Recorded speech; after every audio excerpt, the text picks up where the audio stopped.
শুভ দুপুর বন্ধুরা, শিবরাজ ফ্যামিলি ব্লগে সকলকে স্বাগত জানাই। দেখো, বৃষ্টি হয়ে গেল এই কিছুক্ষণ। খুব যে বেশি বৃষ্টি হয়েছে সেটা বলবো না, অল্প অল্পই হয়েছে। তবে যেটুকু হয়েছে তার মধ্যেই রাস্তায় যেগুলো গর্ত সেখানে একটু করে জল দাঁড়িয়ে আছে, আর সাইডগুলো একটু শুকনো শুকনোও আছে। যাই হোক, উড়ন্ত মেঘে বৃষ্টি। এখন তো বর্ষাকাল বলে আর কিছু মনে হচ্ছে না, কিন্তু ওই যতটুকু হয় বৃষ্টি ততটুকুই লাভ, এই আর কি। তারপরে কি বলো তো, আমি চলে এসেছি বারান্দায়। এই জামাটা প্যান্টটা এগুলো মিলবো।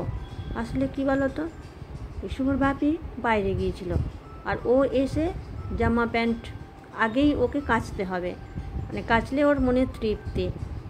আমি বললাম রেখে দাও, আজকাল কাচার দরকার নেই, আমি কাল কেচে দেবো। বললো না না ঠিক আছে, ঘামের জিনিস আমি করে নিচ্ছি। তা আমি তো হাত পা ধোবো, একটু সাবান দিয়ে একটু গুলিয়ে দিই করে ও কেচে দিয়েছে। আর আমি বললাম দাও আমি মেলে দিয়ে আসি। তা আমি সেই বারান্দায় মেলতে এসেছি, একটু বোতামটাও আটকে দিচ্ছি যাতে উড়ে না যায়। আর কি বলো তো বন্ধুরা, এই যে বারান্দায় এসেছি তো, আর দেখো ফোন বাজছে। যাই, এসে ফোন ধরলাম, ধরে আবার কিছু জামা কাপড় ছিল, সেগুলো আমি গুছিয়ে রাখছি এখন। বন্ধুরা তোমরা কেমন আছো? আশা রাখছি তোমরা ভালো আছো, সুস্থ আছো। কি বলো তো, আজকের ব্লগটা আমি দুপুর থেকেই স্টার্ট করেছি। ব্লগটা বেশি বড় করিনি, অল্প ছোটোই করেছি, সেইটুকু তোমরা দেখে নিও প্লিজ। আর এইটুকু ব্লগ যেন কেটে কেটে দেখো না তোমরা, যেদিন যে ব্লগটাই দেখবে পুরোটা দেখো। জামা কাপড়গুলো এক এক করে আমি গুছিয়ে নিয়েছি। আর সকাল থেকে জানো তো বন্ধুরা, চলছে একের পর এক কাজকর্ম, মানে কাজের বিরাম নেই। আর তেমনি গরম, রান্নাবান্না, তার আগে অনেক কিছু কাজকর্ম। আমি গুছিয়ে নিয়ে এখন চলে এলাম, এসে আনলায় রেখে দিলাম। এই দেখো, দিয়ে একটু বসলাম আম আর দই নিয়ে। তা বসেছি, এত ক্লান্ত লাগছে রোদে গরমে। দেখো তোমরা আমাকে দেখেই বুঝতে পারবে, প্রচণ্ড গরম লাগছে।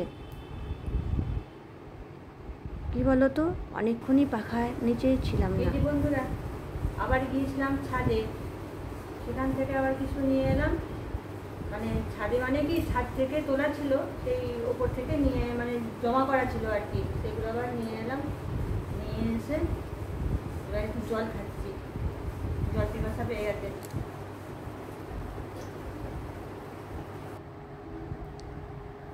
খুব জল পিপাসা পেয়েছিল জানো তো।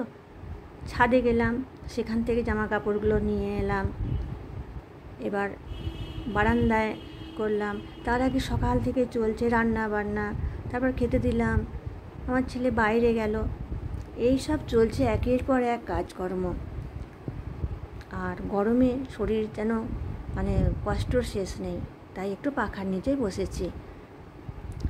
বসে আমটা একটু কেটে একটু খেলাম, খেয়ে হাত মুখ ধুয়ে এবার দেখো আমি যে একটু রেস্ট নেবো সে উপায় নেই, এবার একটু সেলাই করব, তাই মেশিনে বসে গেছি। বন্ধুরা আমার ব্লগটি তোমাদের কেমন লাগলো আমাকে তোমরা অবশ্যই কমেন্ট করে জানিও। আর আমার চ্যানেলটা যারা ভিজিট করছো একটা লাইক দিয়ে দিও, আর সাবস্ক্রাইব করে লাইক কমেন্ট শেয়ার করে আমার পাশে থাকার জন্য অনুরোধ রইল। যারা এখনই সাবস্ক্রাইব করোনি তারা আমাকে সাবস্ক্রাইব করে দিও প্লিজ। আর যারা অলরেডি আমাকে সাবস্ক্রাইব করেছো তাদেরকে অসংখ্য অসংখ্য ধন্যবাদ আমার পাশে থাকার জন্য। তোমরা এইভাবেই বন্ধুরা আমার পাশে থেকো আর আমার চ্যানেলটি এগিয়ে নিয়ে যেতে সাহায্য করো। দেখো আমি একের পর এক আমার সেলাইয়ের কাজগুলো এগিয়ে নিচ্ছি। বন্ধুরা, এবার কিন্তু আমি আর বড় করবো না গো, তাই একটু বড়ই হয়তো হয়ে গেল, তোমাদের মনে হতে পারে। দেখো না, এক এক করে আমি সেলাইটা করে নিচ্ছি।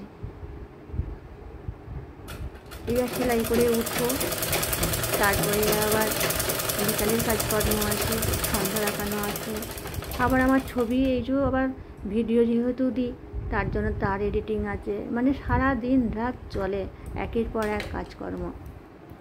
বন্ধুরা, আজ তাহলে আসি, টাটা, আবার দেখা হবে পরের ব্লগে।